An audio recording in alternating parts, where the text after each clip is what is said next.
गणानां त्वा गणपतिगुं हवामहे कविं कवीनामुपमश्रवस्तमं ज्येष्ठराजं ब्रह्मणां ब्रह्मणस्पत आनः शृण्वन्नोतिभिः सीदसादनं श्रीमहागणाधिपतये नमः। सदाशिवसमारम्भां शङ्कराचार्यमध्यमाम् अस्मदाचार्यपर्यन्तां वन्दे गुरुपरम्पराम्। श्रुतिस्मृतिपुराणानाम् आलयं करुणालयं नमामि भगवत्पादशङ्करं लोकशङ्करं। नारायणं नमस्कृत्य नरं चैव नरोत्तमं देवीं सरस्वतीं व्यासं ततो जयमुदीरयेत्। జై గురుదేవ్. 29వ శ్లోకం చదువుదాం ఒకసారి శ్లోకం. ప్రకృతేర్గుణ సమ్మూఢాః సజ్జంతే గుణకర్మసు తాన కృత్స్నవిదో మందాన్ కృత్స్నవిన్న విచాలయేత్. అయితే తత్వవిత్తు ముందు శ్లోకంలో తత్వవిత్తు మహాబాహో గుణకర్మ విభాగయో గుణాగుణేషు వర్తంతే ఇతి మత్వా అసజ్జతే. సో అయితే నేను కర్తను కాను అన్న వివేకము ఆత్మజ్ఞానము లేనివారు కర్మలయందు బంధమును కలిగి ఉంటారు, కర్మలయందు సంగమును కలిగి ఉంటారు, అంటే కర్మ ఫలము నా యందు ఆసక్తి కలిగి ఉంటారు. కానీ తత్వవిత్ అలా ఉండడు. ఏమి తెలిసిన వాడు గుణకర్మ విభాగయోహ తత్వవిత్ ఉన్నారు. అంటే గుణముల యొక్క విభాగము కర్మల యొక్క విభాగము అని రెండు ఉన్నాయి. అంటే వివేకము అని అర్థం అక్కడ. విభాగం అంటే గుణ వివేకము కర్మ వివేకము, ఈ రెండు తెలిసిన వాడు గుణాగుణేషు వర్తంతే, గుణములు గుణములతో వ్యవహరిస్తున్నాయి అని తెలుసుకుని ఇతి మత్వా న సజ్జతే. అంటే గుణ విభాగము అంటే గుణ వివేకము. గుణ వివేకము అంటే ఇంద్రియములు. ఈ ఇంద్రియములు పంచమహాభూతములతో తయారు చేయబడి ఉన్నాయి. అంటే పంచమహాభూతములలో సత్వము రజస్సు తమస్సు అనే గుణములు ఉన్నాయి. ప్రకృతి యొక్క గుణములు ఉన్నాయి, ప్రకృతి నుంచి పుట్టేవి. ఈ సత్వరజస్తమో గుణముల యొక్క కాంబినేషన్ ఈ ఇంద్రియములు శరీరము యొక్క సంఘాతము. అలాగే బయట ప్రపంచంలో కనిపిస్తున్న వస్తువులన్నీ కూడా పంచమహాభూతములతో తయారు చేయబడే ఉన్నాయి. అవి కూడా సత్వరజస్తమో గుణముల యొక్క కాంబినేషన్. అందుకని ఇక్కడ గుణములే ఉన్నాయి, అక్కడ గుణములే ఉన్నాయి అని అర్థం చేసుకొనుట గుణ విభాగము అని తెలియట అంటే అంటే గుణముల యొక్క వివేకం. అలాగే కర్మ విభాగము అంటున్నారు. కర్మ అంటే కర్మ యొక్క వివేకము అంటే ఏంటి? నేను కర్తను కాను అని తెలుసుకొనుట కర్మ విభాగము యొక్క తత్వము తెలుసుకొనుట. సో ఈ విధముగా గుణముల యొక్క వివేకము అంటే వస్తువులు, ప్రపంచంలో కనిపించే వస్తువులు, మన అనుభవానికి వచ్చే వస్తువులు, అనుభవానికి సాధనమైనటువంటి ఇంద్రియములు, ఈ శరీరము, మనసు, బుద్ధి, ఇటు అటు రెండు కేటగిరీల్లో ఉన్నవి కూడా సత్వరజస్తమో గుణముల యొక్క కాంబినేషన్. సో అందుకని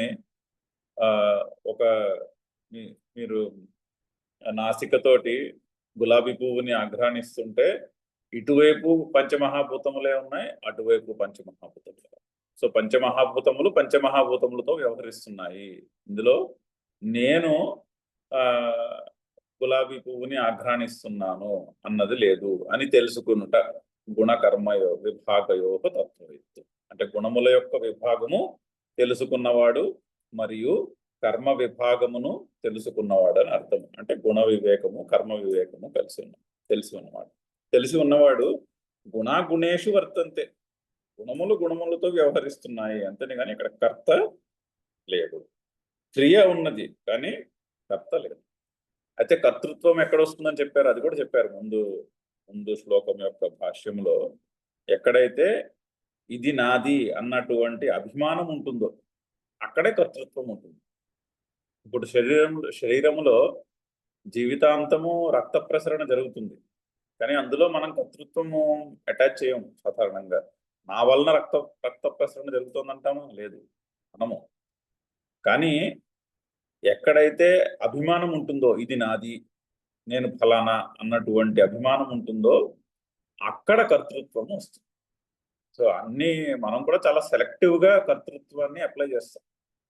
మన జీవితంలో జరిగే క్రియలన్నిటికీ కర్తృత్వాన్ని మనము ఆపాదించం. చాలా సెలెక్టివ్గా కొద్దిపాటి వాటికి మాత్రం, అంటే ఎక్కడెక్కడైతే ఇది ఇది నేను, ఇది నాది అన్నటువంటి అభిమానం ఉంటుందో అక్కడ ఆ కర్మ సంగము ఉంటుంది. కానీ అసలు ఇది నేను, ఇది నాది అన్నటువంటి ఐడియా తప్పు అని తెలిసిన వాడికి కర్మల యందు సంగము ఉండదు, అంటే కర్మ ఫలముల యందు ఆసక్తి ఉండదు అని అర్థం. అదే అదే చెప్తున్నారు, కొంచెం స్ట్రెస్ చేస్తున్నారు.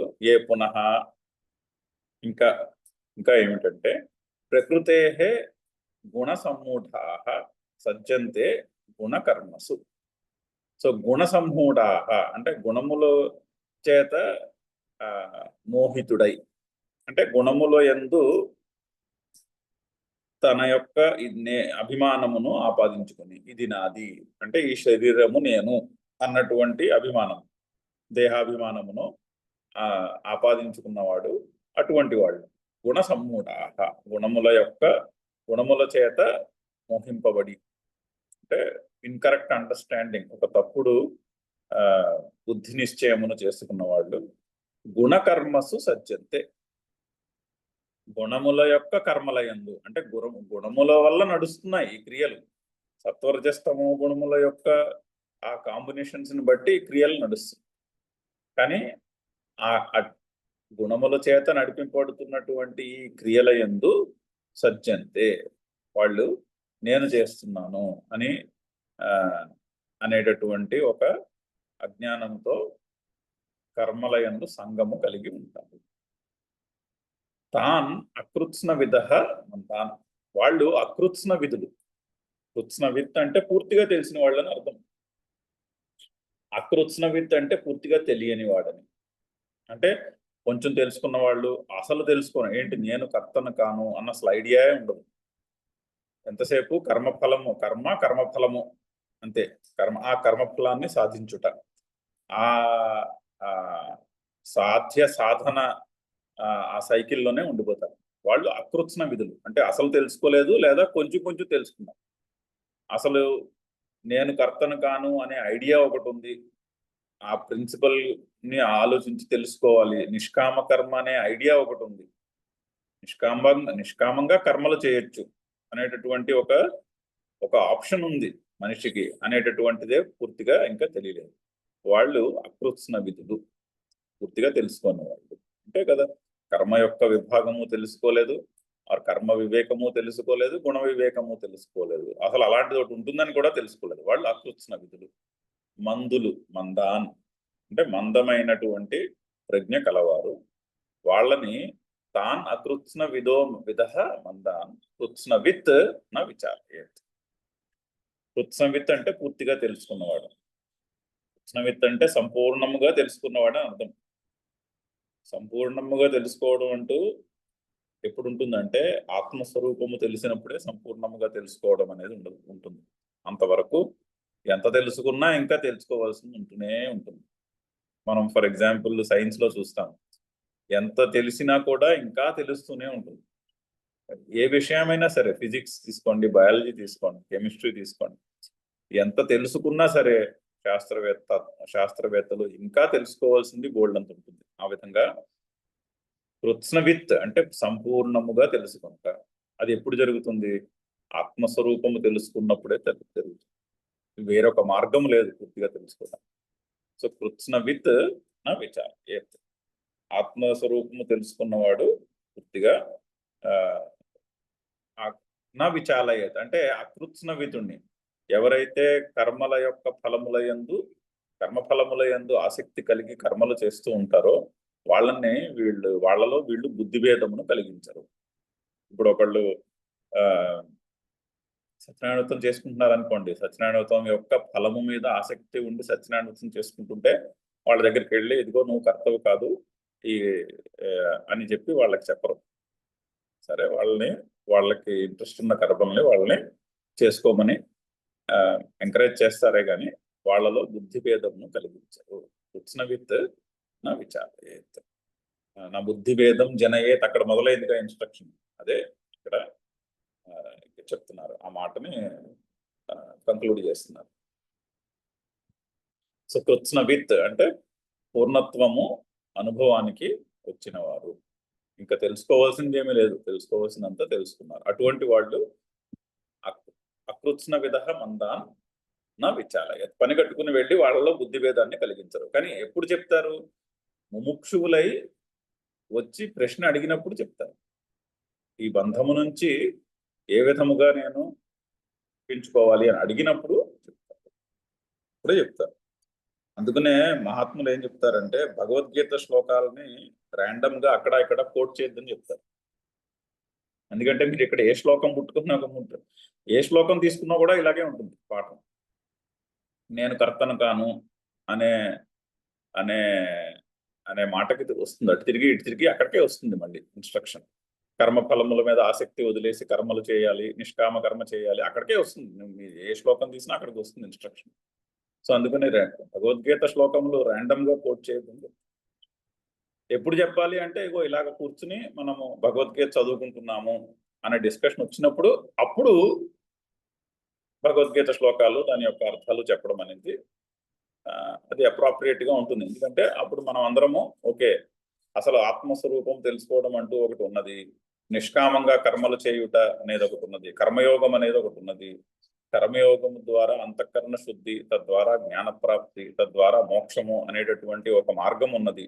అదేమిటో తెలుసుకుందాం, మనం తెలుసుకుని పరిశీలిద్దాము అనే అనే అనే ఆలోచనతో, అనే సంకల్పంతో ఇక్కడికి వచ్చి చదువుకుంటాం. అప్పుడు చెప్పుకోవాలి ఈ శ్లోకాలు, అంతేగాని ర్యాండమ్ గా కోట్ చేయొద్దు అని చెప్తారు. ఎందుకంటే కృత్స్నవిత్ సంపూర్ణంగా తెలుసుకున్నవాడు పని కట్టుకుని కర్మఫలముల యందు ఆసక్తి ఉండి కర్మలు చేసే వాళ్ళ మనసులో బుద్ధి భేదమును కలిగించకూడదు కూడా. అంటే వాళ్ళు అప్పుడు అక్కడ చెప్పినా కూడా మీరు ఒక పెద్ద యజ్ఞం జరుగుతోంది అనుకోండి, లేదా ఒక పెద్ద క్రతువు జరుగుతోంది, వెంకటేశ్వర స్వామి కళ్యాణం జరుగుతోంది, అక్కడికి వెళ్ళి ఈ మాటలు చెప్పినా కూడా వాళ్ళు ఎవరికి ఈ మాటలు ఆ కర్మ యొక్క హడావిడిలో ఈ మాటలేమి పట్టించుకోరు ఎవరు. ఎందుకంటే అక్కడ ఇంట్రెస్ట్ వేరు, అక్కడ ఇంట్రెస్ట్ ఆ కర్మ ఫలము దాని మీద ఇంట్రెస్ట్ ఉన్నది. అక్కడ ఉన్న వాళ్ళకి ఈ మాట పొసగదు, సో అందుకని చెప్పద్దు అంటారు. అంతేకాదు కర్మల మీద విపరీతమైన ఆసక్తి ఉన్న వాళ్ళకి ఆ మంత్రముల యొక్క అర్థాలు, ఇప్పుడు రుద్రాభిషేకం ఉందని, ఇప్పుడు రుద్రాభిషేకం చేస్తే బోళ్ళంత మంది వచ్చి కూర్చుంటారు రుద్రాభిషేకం. అదే రుద్రం తీసుకుని మీరు ఆ రుద్రంలో ఉన్న మంత్రాల యొక్క అర్థాలు చెప్పడం మొదలెట్టారు అనుకో, ఎవరు కూర్చోరు, వెళ్ళిపోతారు అందరూ అక్కడి నుంచి. ఎందుకంటే అక్కడ ఇంట్రెస్ట్ ఆ మంత్రాల యొక్క అర్థం తెలుసుకోవడంలో ఉండదు, ఆ కర్మ మీద ఇంట్రెస్ట్, ఆ కర్మ ఫలము మీద ఇంట్రెస్ట్. ఇది మనం చూస్తూనే ఉంటాం. ఆ రుద్రాభిషేకం యొక్క మంత్రాలు చదువుతున్న పురోహితుడే కూర్చోకపోవచ్చు అర్థాలు చెప్తానంటే, ఎందుకంటే అక్కడ ఇంట్రెస్ట్ అర్థం తెలుసుకోవడంలో కాదు, ఇంట్రెస్ట్ కర్మ మీద ఉంది. సో ఆ కర్మ మీద ఇంట్రెస్ట్ ఉన్న వాళ్ళది, ఆ కర్మ ఫలం మీద ఇంట్రెస్ట్ ఉన్న వాళ్ళకి వాళ్ళ మనసులో పని కట్టుకుని బుద్ధి భేదమును కలిగించరు. అది అక్కడ జ్ఞానికి చెప్తున్నటువంటి ఇన్స్ట్రక్షన్. అందులో ఒక 2 మాటలు తత్వవిత్తు గురించి చెప్తున్నటువంటి మాట చదువుదాం భాష్యము. ప్రకృతే గుణై సమ్యక్ మూఢాః మోహితాః సంతః. సో ప్రకృతే గుణసమ్మూఢాః అన్నదానికి ఎక్స్ప్లెనేషన్, ఆ సమాసానికి విగ్రహవాక్యం ఏమిటి? గుణై సమ్యక్ మూఢాః గుణసమ్మూఢ అంటే గుణముల చేత బాగా మోహింపబడిన వాడు. అంటే గుణములను తన యొక్క స్వరూపముగా ఆపాదించుకుని ఈ శరీరము, మనస్సు, బుద్ధి, ఇంద్రియము, ఈ యొక్క సంఘాతము నేను అని మోహము అంటే ఇన్కరెక్ట్ అండర్స్టాండింగ్ కలిగిన వాడు. గుణై సమ్యక్ మూఢాః అంటే మోహిత మోహమును చెందినవాడు. వాళ్ళు సజ్జంతే, వాళ్ళు సంఘము కలిగి ఉంటారు. దేని యందు? గుణానాం కర్మసు. ఈ గుణముల చేత, గుణముల యొక్క తేడాల చేత నిర్వహింపబడుతున్నటువంటి కర్మల యందు. ఇప్పుడు నదీ ప్రవాహం ఉందనుకోండి, ఆ నదీ ప్రవాహముకి కర్త ఎవరు? ఫర్ ఎగ్జాంపుల్, నదీ ప్రవాహంకి కర్త ఎవరు లేరు. కర్త ఎవరు అంటే కర్త ఎవరో చెప్పలేము. ఆ సూర్యుని యొక్క వేడికి నీళ్లు ఆవిరయ్యి, మేఘములు తయారయ్యి, వర్షం కురిసి, కొండల మీద వర్షం పడి, కొండల నుంచి ఆ గ్రావిటేషనల్ ఫోర్స్ కి నది ప్రవహిస్తూ ఉంటుంది సముద్రం కేసి. మరి దానికి కర్త ఎవరు అంటే చెప్పడం కష్టం. కర్త ఎవరు అని సూర్య భగవానుడే కర్త అని చెప్పాలి. సో ఆ విధంగా అవి గుణములు, ఆ సత్వరజస్ పంచమహాభూతముల్లో ఉన్న సత్వరజస్ తమో గుణముల యొక్క ఆ గుణముల చేత నడిపింపబడుతున్నాయి ఆ కర్మలు. కానీ ఆ కర్మల యందు అందులో కొన్నిటికి అభిమానమును పెట్టుకుని, ఇది నాది, నేను ఫలానా అనే అభిమానమును జోడించి ఆ కర్మలు నేను చేస్తున్నాను అనే కర్తృత్వాన్ని మనము ఆపాదించుకుని కూర్చుంటాం. అదే చెప్తున్నారు శంకర్లు కొంచెం క్లియర్ గా, వయం కర్మ కుర్మః ఫలాయ ఇతి. అయితే ఏ విధంగా ఉంటుంది ఆ సంగము? నేను ఈ ఫలము గురించి కర్మను చేస్తున్నాను. వయం, మేము, ఫలాయ, ఫలము కొరకు, కర్మ కుర్మః, కర్మను చేస్తున్నాం, ఫలానా కర్మ చేస్తున్నాము అని అనేటటువంటి కర్తృత్వ భావం ఏదైతే ఉందో అది ఏ సంగము అంటే. సంగము అన్నదానికి, కర్మ సంగం అంటే ఏమిటి? ఫలానా కర్మ మేము ఆ ఫలము గురించి చేస్తున్నాము అనేటటువంటి అభిప్రాయం ఏదైతే ఉందో అదే కర్మ సంగం.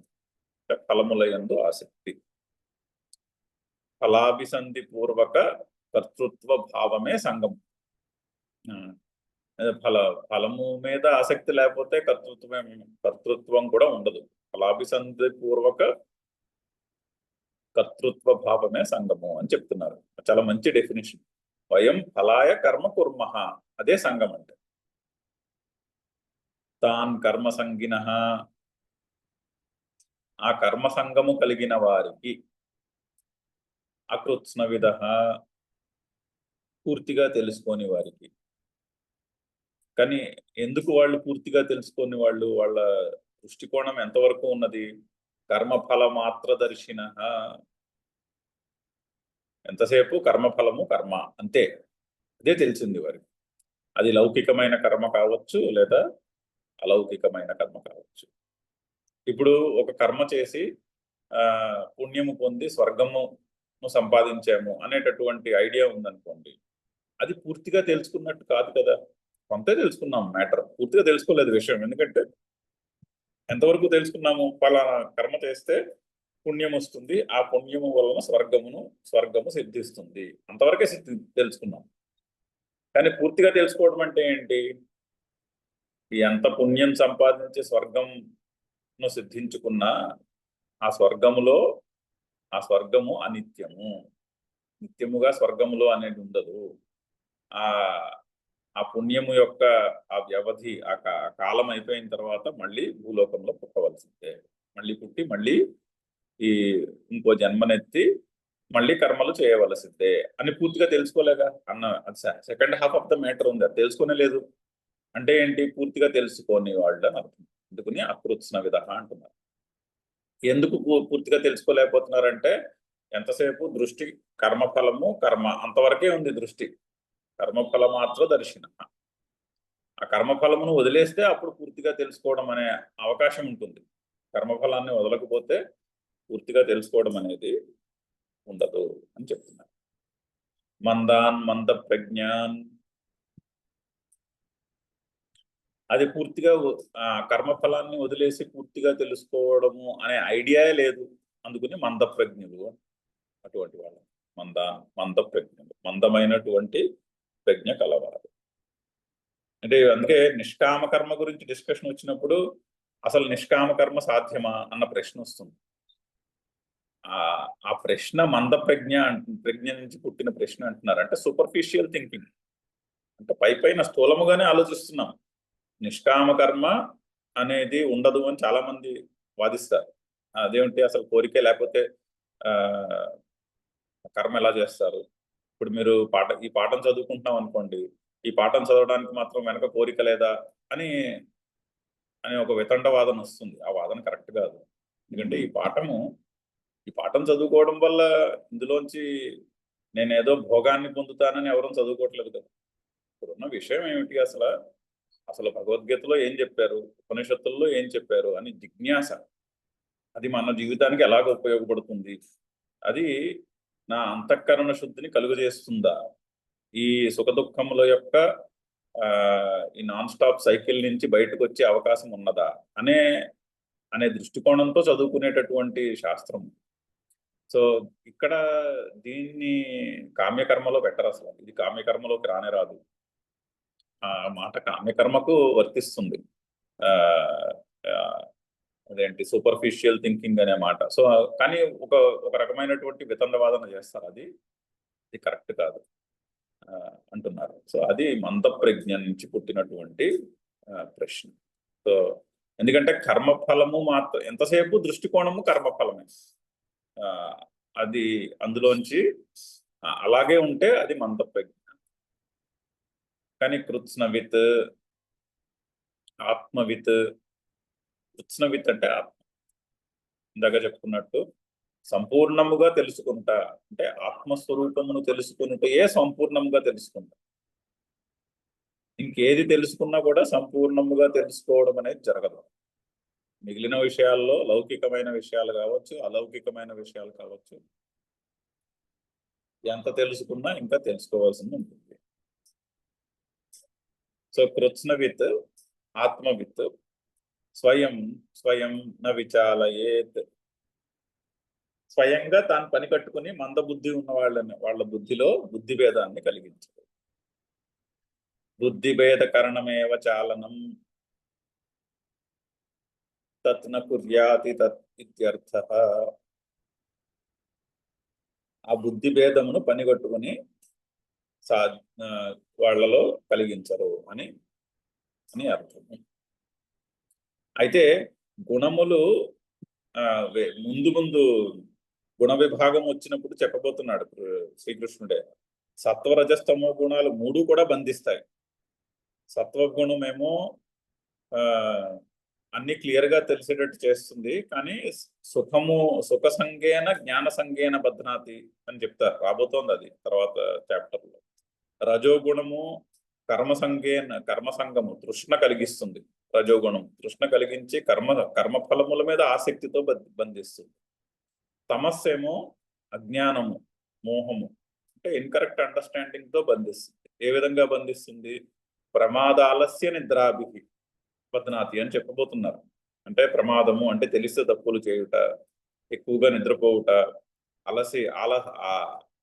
ఆలసత్వం అంటే సోమరితనంతోనూ బంధిస్తుంది అని చెప్పబోతున్నారు.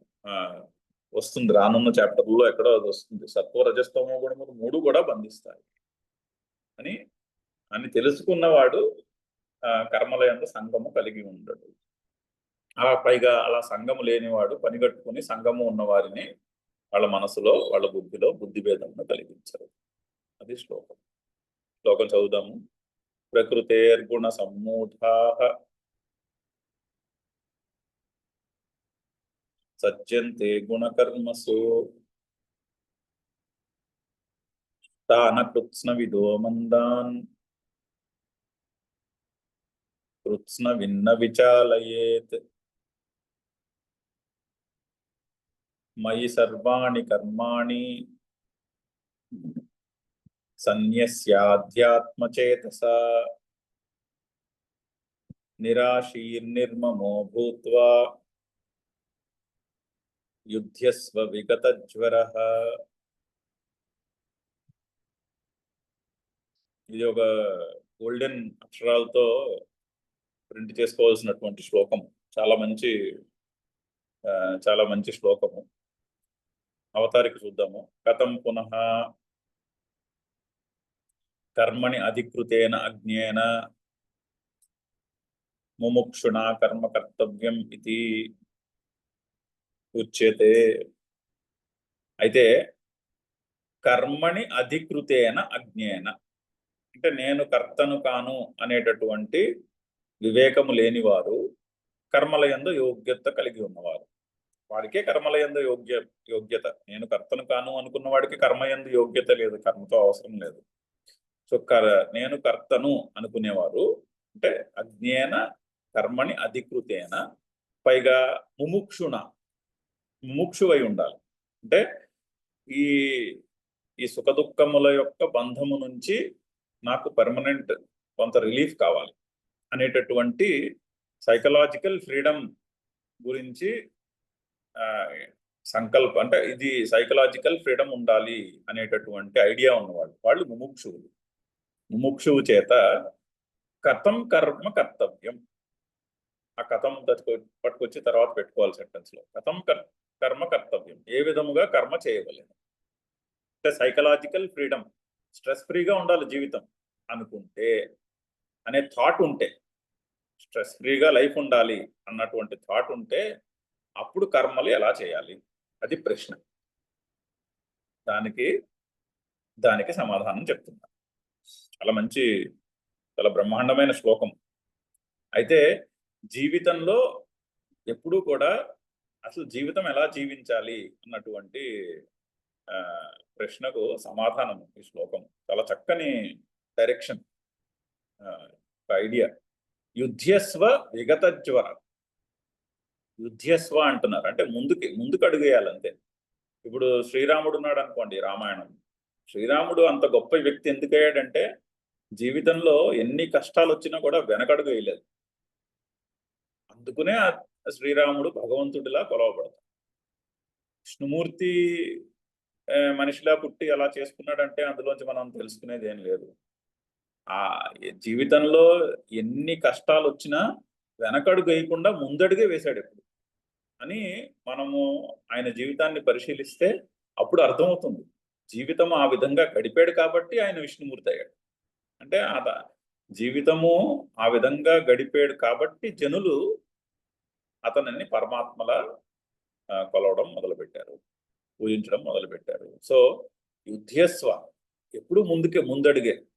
అలా మనకి చాలా మంది ఉన్నారు. అలాగా ఓవర్ ద జనరేషన్స్ చాలా మంది ఉంటారు అలాంటి వాళ్ళు. మహాత్మా గాంధీ జీవితంలో ఎంత కష్టం వచ్చినా వెనకడుగు వేయలేదు, ముందుకే అడుగు ఎప్పుడు కూడా. యుధ్యస్వ. సో వెనకడుగు వేయద్దు జీవితంలో, యుధ్యస్వ, లేచి మన కర్తవ్యం మనం చేయాలి, ముందడుగు వేస్తూ ఉండాలి జీవితం. ఎలాగా? విగత జ్వర, జ్వరము లేకుండా. జ్వరం అంటే ఎక్సైట్మెంట్, అంటే మంచి జరిగినప్పుడు ఎక్సైట్మెంట్, చెడుగు జరిగినప్పుడు డిప్రెషన్. అంటే విపరీతముగా హర్షము లేదా విపరీతముగా దుఃఖము అందరికీ పుడుతుంది, కానీ దుఃఖము నుంచి కోరుకోకపోవుట ఎంతకీ కూడా, అది డిప్రెషన్. అది పడిపోవడం ఏముంది, పడిపోవడం అందరూ పడిపోతారు, కానీ కింద పడి లేవకపోవుట అది జ్వరం అంటే. అది లేకుండా విగత జ్వర, ఎంత కష్టం వచ్చినా కూడా దుఃఖములో మునిగిపోకుండా, లేదా విపరీతమైన ఆనందం, విపరీతమైన మంచి జరిగిన ఆ సంతోషంలో మునిగిపోకుండా విగత జ్వర, ముందడుగు వేయాలి. యుధ్యస్వ విగత జ్వర అంటే ఏం చేయాలి? సన్యస్య అంటున్నారు. సర్వాణి కర్మాని సన్యస్య అంటే కర్మలను సన్యసించి, కర్మలను సన్యసించి అంటే కర్మ ఫలములను సన్యసించిన అర్థం. కర్మ ఫలముల మీద ఆసక్తి లేకుండా ఉండుటే కర్మత్యాగం. సన్యాసము అంటే త్యాగము. ఏమిటి త్యాగం చేయాలి? కర్మలను ఫిజికల్ గా త్యాగం చేయడం కాదు, మానసికంగా. మనసా సన్యస్యాస్తే కర్మ అని చెప్పబోతున్నారు. మానసికంగా మానసికంగా కర్మలు త్యాగం చేయడం అంటే కర్మఫలముల మీద ఆసక్తి లేకుండా ఉండుట. అది ఏ కర్మలు? సర్వాణి కర్మాణి, అన్ని కర్మలు, అవి లౌకికమైనవి కావచ్చు, వైదికమైనవి కావచ్చు. సర్వాణి కర్మాని సన్యస్య. ఎక్కడ వదిలేసేయాలి? మయి, నాయందు. మయి సన్యస్య. మయి అంటే నాయందు. మరి మయి అంటే అక్కడ దేవకీ నందుడైన శ్రీకృష్ణుడా? కాదు. అక్కడ అందుకునే దానికి క్లారిఫికేషన్ ఉంది. అధ్యాత్మ చేతస, అధ్యాత్మ చేతస్సుడువై అంటే అధ్యాత్మ చేతస అంటే అధ్యాత్మము అంటే అధ్యాత్మం చేత యస్య సహ అధ్యాత్మ చేత. అధ్యాత్మం అంటే ఆత్మానం అధి అంటే ఆత్మను ఉద్దేశించి అని అర్థం. అంటే పరమాత్మను ఉద్దేశించి అంటే పరమాత్మయే అంటే ఈశ్వరుని ఉద్దేశించి అని అర్థం. అంటే ఈశ్వరార్థం కర్మ చేయుట అని అర్థం. ఈశ్వరుని కొరకు పరమాత్మ కొరకు కర్మలు చేస్తున్నాము అని అర్థం. సో అధ్యాత్మ చేతస మయి అంటే పరమాత్మ యందు ఈశ్వరార్థం కొరకు కర్మలు చేస్తున్నాను అని పరమాత్మ యందు కర్మలను సన్యసించి విగత జ్వరుడువై యుధ్యస్వ. ఆ విధంగా చేస్తే ఆ జ్వరమును పక్కన పెట్టి జీవితంలో ఎటువంటి సిచ్యువేషన్ అయినా ముందడుగే వేయుట అనేటటువంటి ఒక దృష్టికోణమే ఏర్పడుతుంది. సో సర్వాణి కర్మాణి అధ్యాత్మ చేతస సర్వాణి కర్మాణి మయి సన్యస్య యుధ్యస్వ విగత జ్వర. విగత జ్వరుడువై జ్వరము లేకుండా ఆ జ్వరమును అంటే ఎక్సైట్మెంట్ ఆర్ డిప్రెషన్ పక్కన పెట్టి ముందడుగు వేయి. అంటే నిష్కామ కర్మ గురించి చెప్తున్నారు. నిష్కామంగా కర్మలు చేయని చెప్తున్నారు. అంటే ఎవరికి చెప్తున్న మాట ఇది? నేను కర్తను కాను అనేటటువంటి వివేకము లేని వారికి చెప్తున్నటువంటి మాట. కర్మల యందు అధికారము కలిగిన వారికి చెప్తున్న మాట ఇది. జ్ఞానికి చెప్తున్నటువంటి మాట కాదు. నేను కర్తను అనుకునే వారికి చెప్తున్నటువంటి మాట. మయి సర్వాణి కర్మాణి సన్యస్య అధ్యాత్మ చేతస యుధ్యస్వ విగత జ్వర. అయితే ఇందాక మనం చెప్పుకున్నాము, ఇప్పుడు ఈ భగవద్గీత చదువుకోవడం వల్ల లాభం ఏమిటి? ఇందులో కర్మఫలాసక్తి లేదా అన్న ప్రశ్న వస్తుంది. అంటే పరమాత్మ ఈశ్వరార్థం కర్మ అంటున్నారు కదా. అంటే పరమాత్మ ఎక్కడున్నాడు? పరమాత్మ ఎక్కడెక్కడో బయటెక్కడో లేడుగా. పరమాత్మ హృదయములో ఉన్న ఆకాశములో ఉన్నాడు అని చెప్తుంది ఉపనిషత్తు. హృదయాకాశంలో ఉన్నాడు. నా హృదయంలోనే ఉన్నాడు ఆకాశం. ఈ శాస్త్రం చదువుకోవడం వల్ల హృదయంలో ఉన్నటువంటి పరమాత్మ యొక్క అనుభూతి కలుగుతుంది. అంటే కొంత ఆనందం కలుగుతుందిగా. ఈ మాటలు విన్నాక కొంత రిలీఫ్ కలుగుతుంది. ఆ రిలీఫ్ ఎక్కడి నుంచి పుడుతుంది? హృదయంలో ఉన్న ఆకాశం నుంచే పుడుతుంది. సో ఈశ్వరార్థం కర్మ అవుతుంది ఇది. శాస్త్రం చదువుకుని శాస్త్రంలో చెప్పినటువంటి మాట అర్థం చేసుకుని కాస్త మనసులో రిలీఫ్ కలిగితే అది ఈశ్వరార్థం కర్మ కింద లెక్క అవుతుంది.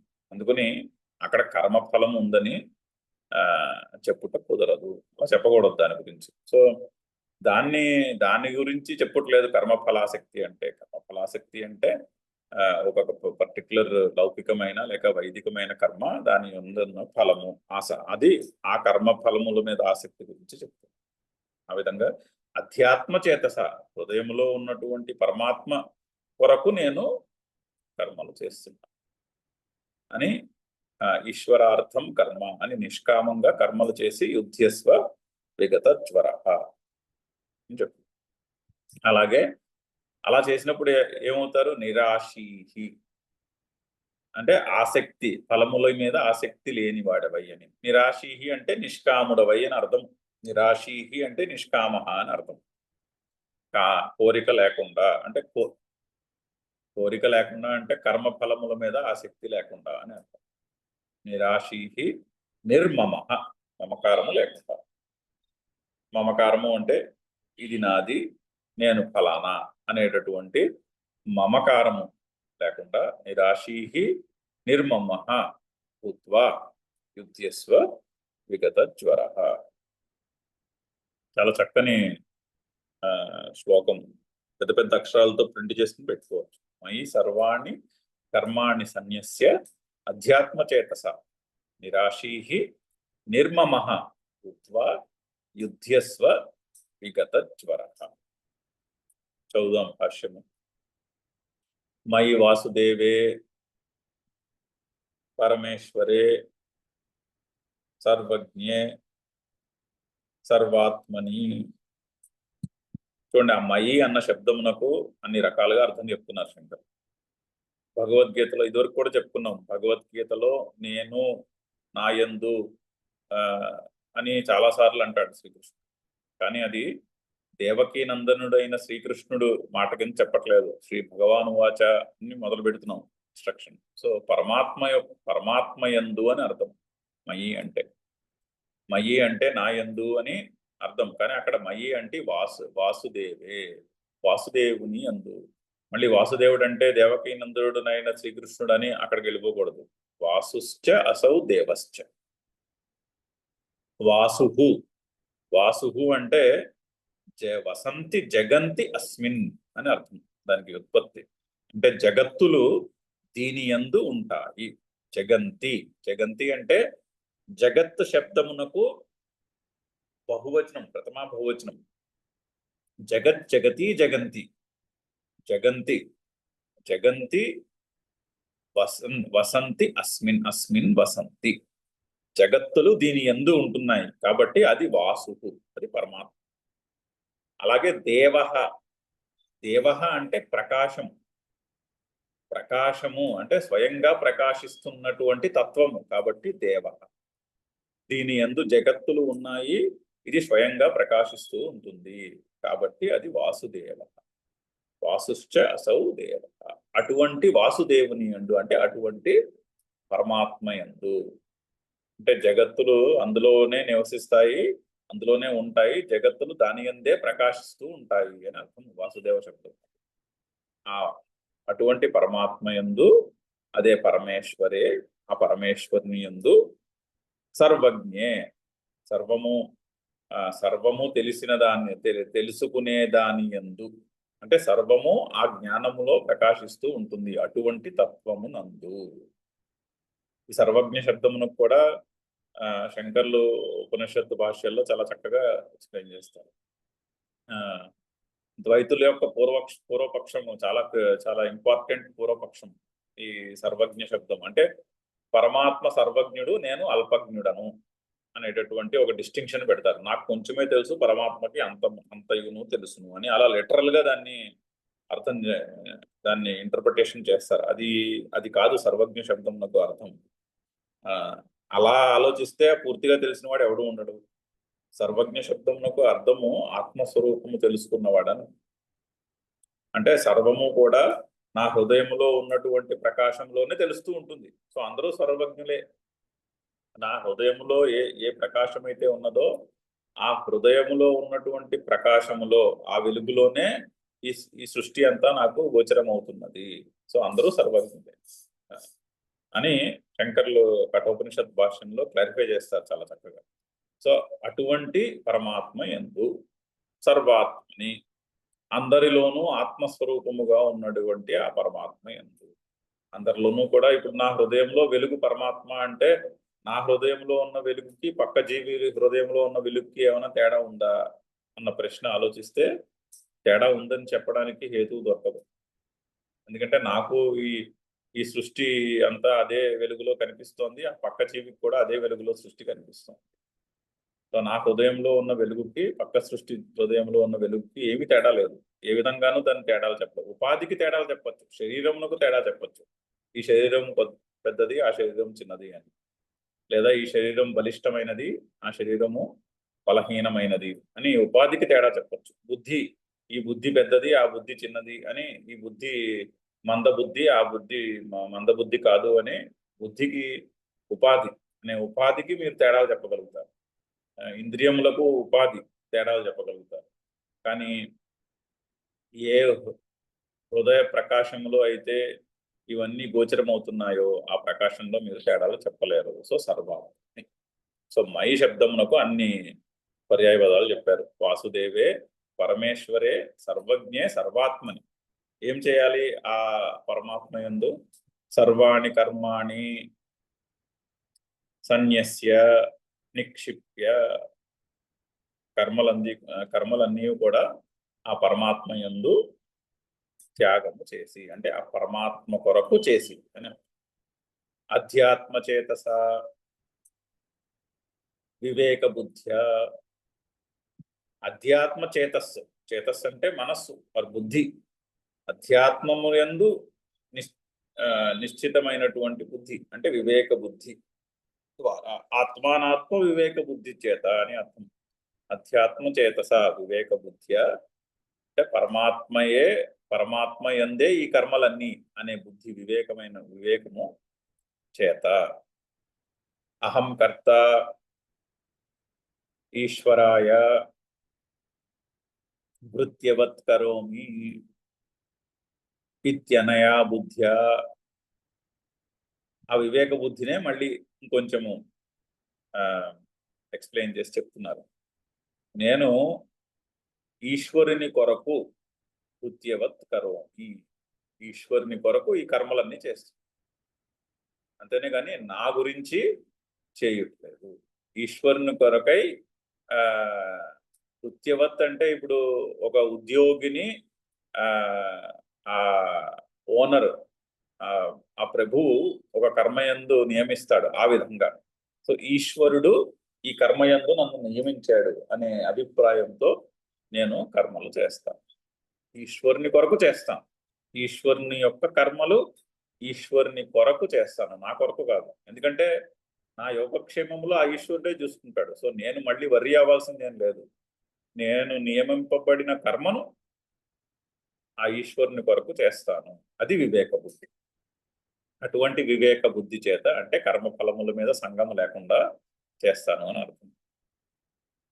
ఇటువంటి బుద్ధి చేత ఇతి అనయా బుద్ధ్య, ఇతి అనయా బుద్ధ్య, ఈ బుద్ధి చేత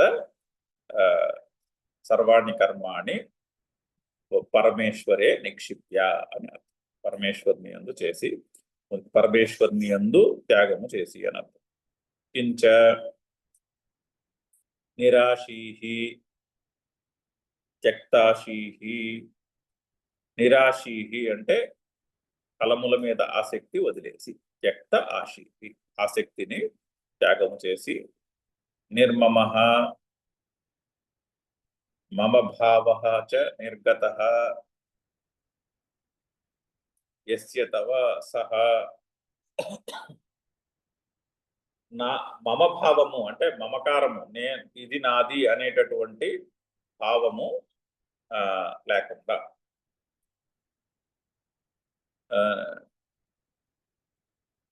మమ భావః నిర్గతః మమకారము తొలగిపోయి. ఓకే, ఎవడి నుండి అయితే మమకారము తొలగిపోతుందో వాడు నిర్మమ. మమ భావః తవ మమ భావః నిర్గతః యస్య సహ నిర్మమ. ఎవని ఎందైతే ఇది నాది, నేను ఫలానా అనేటటువంటి మమకారము తొలగిపోతుందో, ఆ విధంగా మమకారము లేని వాడిపై యుధ్యస్వ విగతజ్వరః విగత సంతాపః విగత శోకః సన్ ఇత్యర్థః.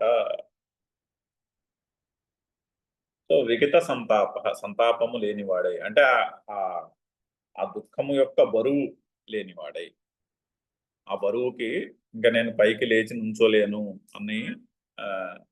అనేటటువంటి భావము లేనివాడై, ఎటువంటి సిచ్యువేషన్ వచ్చినా కూడా లేచి ముందడుగే కానీ వెనకడుగు వేయుట అనేది లేకుండా విగతజ్వరః యుధ్యస్వ.